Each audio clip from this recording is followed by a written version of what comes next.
Hallo, ich bin's, Robin, Deutschlehrer mit Core Languages, and today I'm standing in front of a brick wall.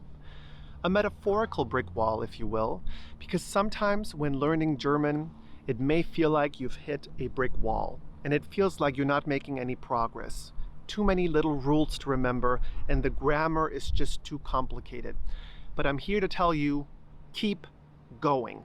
Keep practicing, keep repeating, and keep reviewing, and you will eventually get it. When I say things like keep going and keep practicing, I use what's called the imperative. The imperative is used to give someone an order, or to tell someone what to do, or to make a request. In German, we also have the imperative, and it is important to know that the conjugation is slightly different. So in today's video, I'm going to show you how to use the imperative in German so that you can incorporate it into your German sentences. I would say los geht's und viel Spaß beim Deutschlernen. The imperative. There are four forms of the imperative mood or the command form. Du, which is you, ihr, which is you guys, sie, which is formal you, both singular and plural, and wir, which is we. To form the imperative, we remove the infinitive ending en from the verb and add either et, or en. Here's the imperative of the verb machen. For do, it is mach or mache. For example, mach das, which means do that. Ihr macht or machet. Macht das. Do that, you guys. Sie is machen. Machen Sie das. Do that, sir, or do that, ma'am. And wir is machen. Machen wir das. Let's do that. Notice that for wir and for sie, the imperative requires the personal pronoun, but du and ihr does not include the personal pronoun. To form the imperative for the personal pronoun du, which is the informal singular you, we remove the conjugated ending st as well as any stem vowel umlauts, unless the umlaut existed in the infinitive form. We also leave any other stem vowel changes.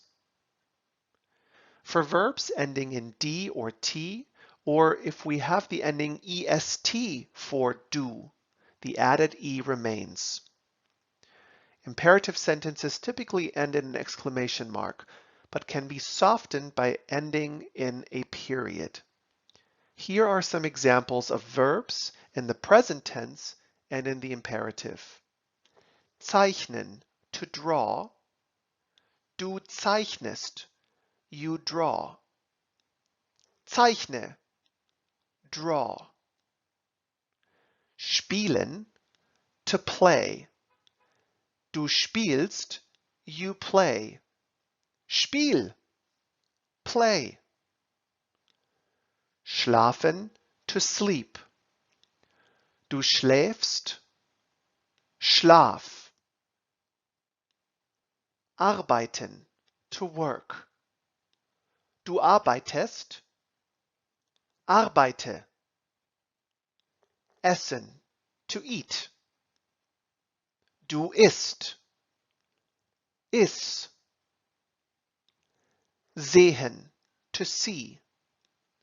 Du siehst, sieh. Segeln, to sail. Du segelst, segel. To form the imperative for ihr, which is the informal plural you, the conjugation is the same with one exception, the verb to be, which will be discussed later in this lesson. Here are some examples of verbs in the present tense in the imperative for the personal pronoun ihr. Zeichnen, to draw. Ihr zeichnet, zeichnet. Spielen, ihr spielt. Spielt. Schlafen, ihr schlaft. Schlaft. Arbeiten, ihr arbeitet. Arbeitet. Essen, ihr esst. Esst. Sehen, ihr seht. Seht. Segeln, ihr segelt. Segelt. To form the imperative for sie, which is the formal you, both singular and plural, the conjugation is the same as in the present tense, but it needs to be followed by the formal pronoun sie, which is always capitalized. Here are the same examples in the present tense and the imperative. Zeichnen, sie zeichnen, zeichnen sie. Spielen, sie spielen, spielen sie. Schlafen, sie schlafen, schlafen sie. Arbeiten, sie arbeiten, arbeiten sie. Essen, sie essen, essen sie. Sehen, sie sehen, sehen sie. Segeln, sie segeln, segeln sie.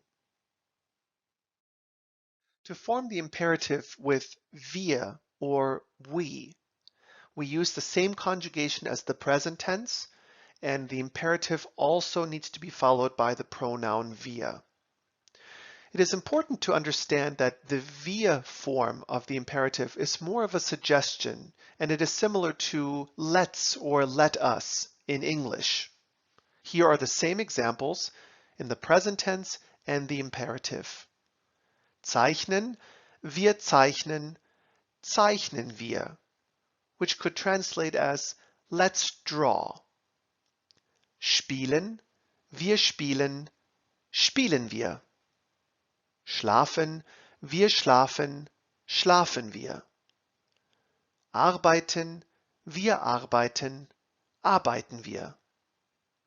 Essen, wir essen, essen wir. Sehen, wir sehen, sehen wir. Segeln, wir segeln, segeln wir. The verb sein, or to be, has unusual forms in the imperative mood, and it is important to remember it because it is different from the other conjugations. Here's a chart with the expression be quiet in German with the different personal pronouns. Du bist is the conjugation of the verb to be in the present tense, but in the imperative mood it is sei. Sei ruhig. Be quiet. Ihr seid is you are, the informal you plural. The imperative is seid ruhig.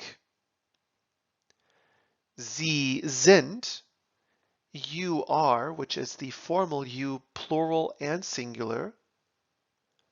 Seien sie ruhig. Be quiet, sir, or be quiet, ma'am. Wir sind, we are, but seien wir ruhig. Let's be quiet. The imperative is typically used to make commands or requests, but it can be softened or made more polite when using one or more flavor particles such as bitte, doch, and mal. Here's a chart with the same expression, be quiet, but made more polite with the use of flavor particles. For example, bitte, which means please. Seien Sie bitte ruhig. Please be quiet. Note that bitte can also occur at the beginning or end of the command. For example, bitte seien Sie ruhig or seien Sie ruhig bitte. Doch can be used to tone down a request or to tone down the urgency of a request. For example, seid doch ruhig. Hey, be quiet, or be quiet, please. Mal is similar to just, and it can also be used to tone down a request or to make it more polite. It makes it more casual. For example, sei mal ruhig. Won't you just be quiet? Or could you just be quiet? Here are some more Beispiele of verbs in the imperative. Losfahren. Losfahren is a separable verb. Losfahren means to drive off or to start driving. For do, it is fahr los, as in start driving. Ihr, fahrt los. For sie, it is fahren Sie los. And for wir, it is fahren wir los. And here's the imperative of the verb studieren. Studieren means to study at a university.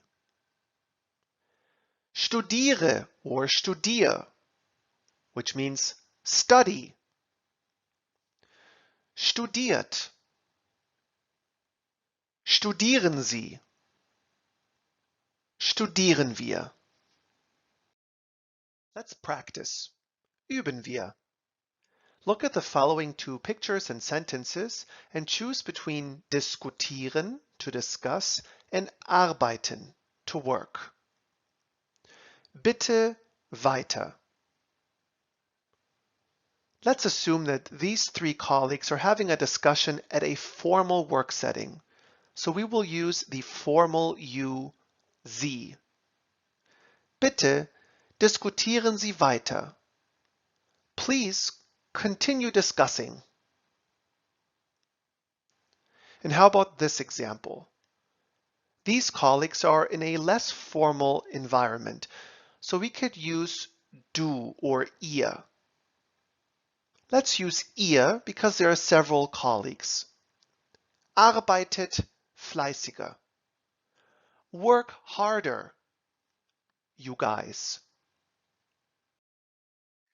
And how about this example?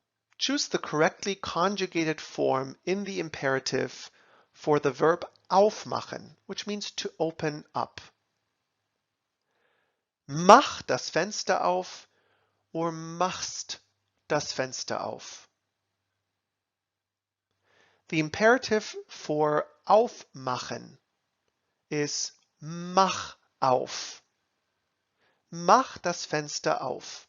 Open the window. And how about this example? Let's choose the correctly conjugated form of gehen, to go, in the imperative based on the subject wir. Geht wir an den Strand or gehen wir an den Strand? The correct sentence is gehen wir an den Strand. Let's go to the beach. Vielen Dank fürs Zusehen. I hope you now have a better understanding of how to use the imperative in German. As always, if you have more questions, feel free to comment, or if you're interested in joining one of our German courses with a live instructor, feel free to message us directly. Das war's, vielen Dank und bis zum nächsten Mal.